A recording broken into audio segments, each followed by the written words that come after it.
శ్రీ గురు బ్రహ్మ శ్రీ మహాగణపతి నమః. మీనరాశి వారికి రాబోతున్నటువంటి అక్టోబర్ నెల ఎలా ఉండబోతుందని చూద్దాం. గడిచినటువంటి నెలలో ఎటువంటి ఫలితాలు వచ్చాయో ఈ యొక్క నెలలో వచ్చినప్పటికీ కొన్ని జాగ్రత్తలు అనేవి కూడా తీసుకోవాలి. గత నెలలో కొంచెం బెటర్ పెర్ఫార్మెన్స్ ఏవైతే ఇవ్వగలిగారో అప్పుడున్నటువంటి గ్రహస్థితి కన్నా వచ్చేటప్పటికి రాబోతున్నటువంటి ఈ యొక్క అక్టోబర్ నెలలో వచ్చేటప్పటికి కొన్ని మార్పు చేర్పులకి గ్రహస్థితిలో మార్పు చేర్పులు అనేవి ఉన్నాయి. వాటి వల్ల వచ్చేటప్పటికి ఈ నెలలో కొన్ని ఎక్కువ జాగ్రత్తలు అనేవి తీసుకోవాలి ఈ యొక్క రాశివారు.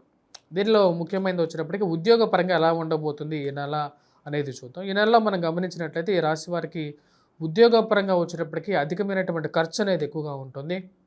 చేస్తున్నటువంటి ఉద్యోగంలో వచ్చేటప్పటికి కొంచెం సాఫీగానే జరుగుతుంది. ముఖ్యంగా అంటే వీరు చేస్తున్నటువంటి ప్రయత్నాలు ఏవైతే ఉన్నాయో నూతన ఉద్యోగ ప్రయత్నాల్లో వచ్చినప్పటికీ కొంచెం మిశ్రమంగానే ఉంటుంది. ఎక్కువగా ప్రయత్నం చేస్తే కానీ ఒక ఉద్యోగంలో నూతన ఉద్యోగంలో మార్పు చేర్పులుకి అంత అవకాశం అనేది గోచరించట్లేదు. గ్రహస్థితి కూడా దాని తగినట్టుగానే ఉందన్నమాట.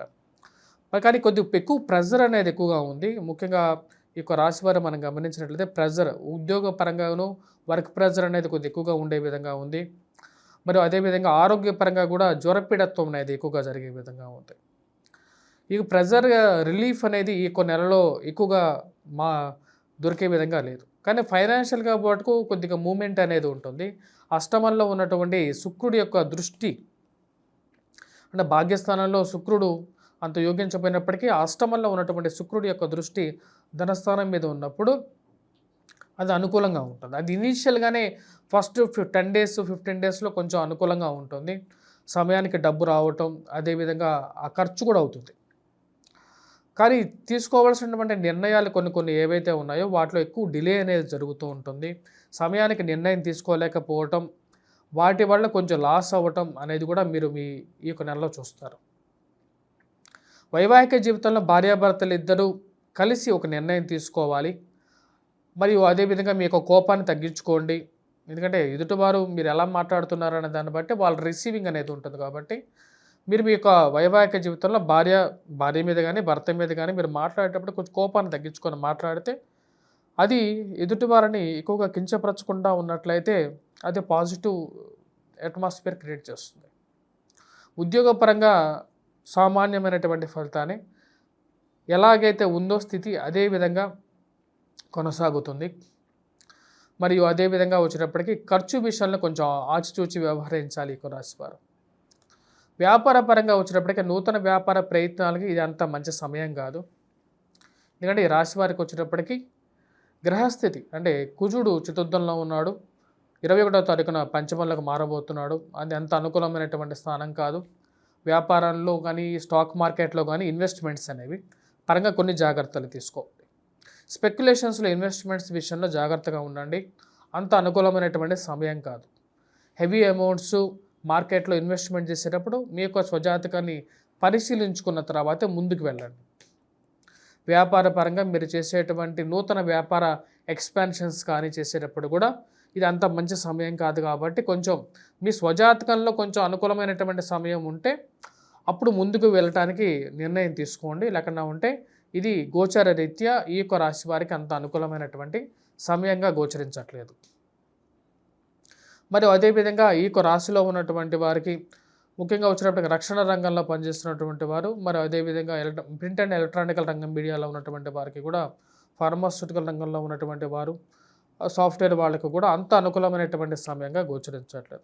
సంతాన సంబంధితమైన విషయాలకి ఈ యొక్క నెల చివరిలో కొంచెం సానుకూలమైనటువంటి ఫలితాలు ఎక్కువగా పొందగలుగుతారు. సంతానం విషయంలో మీరు చేస్తున్నటువంటి అంటే వారి యొక్క ఎదుగుదల గురించి మీరు చేస్తున్నటువంటి ప్రయత్నాల్లో కొంచెం పాజిటివ్ ఎన్విరాన్మెంట్ అనేది పొందగలుగుతారు. విద్యార్థులకి ఈ యొక్క నెలలో మనం గమనించినట్లయితే విద్యార్థులు కొద్దిగా కష్టపడి చదవాలి. ఎందుకంటే అంత గ్రహస్థితి అంత సానుకూలంగా లేదు కాబట్టి, గురువు కూడా అంత అనుకూలమైనటువంటి స్థితిలో లేడు. కాబట్టి విద్యార్థులు ఎక్కువగా కాన్సన్ట్రేట్ చేసి చదవాలి. ప్రేమ సంబంధితమైన వ్యవహారాలు మరి అదేవిధంగా రిలేషన్షిప్స్లో ఈ యొక్క నెల అంత సానుకూలంగా లేదు. అష్టమంలోకి రవిగ్రహ సంచారం 16వ తారీఖున మారుతున్నది. రవిగ్రహ సంచారం యొక్క దృష్టి ధనస్థానం మీద ఉన్నప్పుడు కుటుంబ సంబంధితమైన విషయాల్లో, కుటుంబ సంబంధ బాంధవ్యాల్లో డిఫరెన్స్ ఆఫ్ ఒపీనియన్ అనేది ఎక్కువగా ఉంటుంది. మరి అదేవిధంగా భాగస్వామ్య బిజినెసెస్లో కూడా ఇటువంటి పరిస్థితి ఏర్పడుతూ ఉంటుంది. డిఫరెన్స్ ఆఫ్ ఒపీనియన్ అంటే మీ యొక్క ఒపీనియన్తో వేరే వాళ్ళు విభేదిస్తూ ఉంటారన్నమాట. ఆ విషయాన్ని ఒకటికి 2 సార్లు మీరు గమనించాలి. కుటుంబంలో అందరం కలిసి ఒకటే నిర్ణయం తీసుకోవాలని చెప్పి మీరు ఏవైతే చెప్తున్నారో అందరూ అదే విధంగా ఉండాలి అని చెప్పి మీరు కుటుంబంలో అందరికీ చెప్పడం జరుగుతుంది. కానీ అందరూ ఒక్కొక్కరు వారి యొక్క స్వనిర్ణయాలు అంటే వారి యొక్క సొంత నిర్ణయాలను ముందుకు తీసుకురావడం జరుగుతూ ఉంటుంది.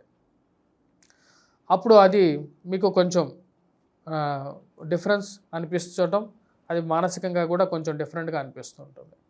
ఈ నెలలో గృహం కొనుక్కోవాలి, వాహనం కొనుక్కోవాలని చెప్పి మీరు చేసేటువంటి ప్రయత్నాలలో అంత ఎక్కువగా తిరగటం, అంటే గృహం కోసం ఎక్కువగా ప్రయత్నం చేయటం, తిరిగి నచ్చినటువంటి గృహం వచ్చేటప్పటికి ఎక్కువగా రేటు ఉండటం, అదేవిధంగా వాస్తులు సంబంధితమైనటువంటి ఇష్యూస్ క్రియేట్ చేయటం, ఏదో ఒక ఆటంకం అనేది కలగటం, మీరు మనసులో ఉన్నటువంటి గృహాన్ని మీరు చేరుకోవటానికి ఇంకా కొంచెం సమయం పట్టే విధంగా అనిపిస్తూ ఉంది. ఎక్కువగా అంటే గృహంలో పొందడానికి ఇక రాశి వారికి వచ్చేటప్పటికి వాహన సంబంధితమైన విషయాలు, వాహనం కొనుగోలు చేయాలనుకుంటారు, సెకండ్ హ్యాండ్ వాహనం గురించి ఎక్కువగా ప్రయత్నాలు చేస్తూ ఉంటారు. కానీ గృహం కానీ వాహనం కానీ మీరు కొనాలనుకున్నప్పుడు ఈ యొక్క నెలలో వాటి యొక్క డాక్యుమెంట్స్ని 1-2 సార్లు పరిశీలించుకున్న తర్వాతే ముందుకు వెళ్ళవలసినటువంటి ముఖ్యమైనటువంటి సూచన. రాజకీయ పరంగా ఎదగాలి అని చెప్పి మీరు చేస్తున్నటువంటి ప్రయత్నాలకి మీ చుట్టూ ఉన్నటువంటి వారే వచ్చేటప్పటికీ మిమ్మల్ని వెనక్కి లాగుతూ ఉంటారు. ఆ విషయాన్ని 1-2 సార్లు మీరు గమనించగలుగుతారు. 10 మందిలో పేరు తెచ్చుకోవాలి అని చెప్పి మీరు చేసేటువంటి ప్రయత్నాలకి వెనకాల ఉండేటువంటి వారు మీ కాళ్ళు కిందకు లాగుతూ ఉంటారు. ఆ విషయాన్ని గమనించగలుగుతారు. దాని తగినటువంటి నిర్ణయాలు తీసుకోవటం అనేది కూడా జరుగుతుంది. ఈ రాశిలో ముఖ్యంగా వచ్చేటప్పటికి స్థిరచరాస్తి కొనుగోలు సంబంధితమైన విషయాల్లో కొనాలనుకున్నటువంటి పొలం కానీ స్థలం కానీ విషయంలో 1-2 సార్లు మీకు వారి యొక్క డాక్యుమెంట్స్ని చెక్ చేసిన తర్వాతే ముందుకు వెళ్ళవలసినటువంటి ముఖ్యమైనటువంటి సూచన. ఈ రాశిలో ఉన్నటువంటి వారు రాబోతున్నటువంటి ఆశ్వీజ మాసంలో ఇక రాశి వారికి వచ్చేటప్పటికి జన్మలగ్నంలో వచ్చేటప్పటికి జన్మరాశిలో రాహుగ్రహ సంచారం ఉంది. రాహు జన్మరాశిలో ఉన్నప్పుడు అది అంత అనుకూలమైనటువంటి ఫలితాలు ఇవ్వదు. కాబట్టి ఆశ్వీజ మాసంలో దుర్గాదేవిని ఎక్కువగా స్తుతించినప్పుడు రాహు అమ్మవారి యొక్క ఆధీనంలో ఉంటారు కాబట్టి అది మీకు పాజిటివ్ ఎన్విరాన్మెంట్ ఇవ్వగలుగుతుంది. 3వ తారీఖు నుంచి మొదలవబోతున్నటువంటి నవరాత్రులు ఏవైతే ఉన్నాయో ప్రతినిత్యం అమ్మవారిని దర్శించుకోవటం, కుంకుమార్చన చేసుకోవటం, నవరాత్రులకి అంటే వీలైతే అష్టమి రోజు మీరు నవచండీ హోమాన్ని కూడా చేసుకున్నట్టయితే సానుకూలమైనటువంటి ఫలితాలు ఎక్కువగా పొందగలుగుతారు. అదేవిధంగా కుజుడు యొక్క అనుకూలత అంత అనుకూలమైనటువంటి ఫలితాలు ఇవ్వట్లేదు కాబట్టి మీరు మంగళవారం పూట హనుమాన్ దేవాలయంలో సింధూరాన్ని సమర్పించి ప్రతినిత్యం సింధూరాన్ని ధరించినట్లయితే సానుకూలమైనటువంటి ఫలితాలు కూడా పొందగలుగుతారు. 16వ తారీఖున మరియు అదేవిధంగా ఈ నెల మొత్తం కూడా వచ్చేటప్పటికి మీరు ప్రతినిత్యము వీలైనంత రోజులు వచ్చేటప్పటికి ప్రతి ఆదివారం కూడా చేయొచ్చు, ప్రతిరోజు కూడా సూర్య నమస్కారాలు చేయటం వల్ల మీకు సానుకూలమైనటువంటి ఫలితాలు, ఉద్యోగపరంగా కూడా అనుకూలమైనటువంటి ఫలితాలు కూడా పొందగలుగుతారు. స్వస్తి.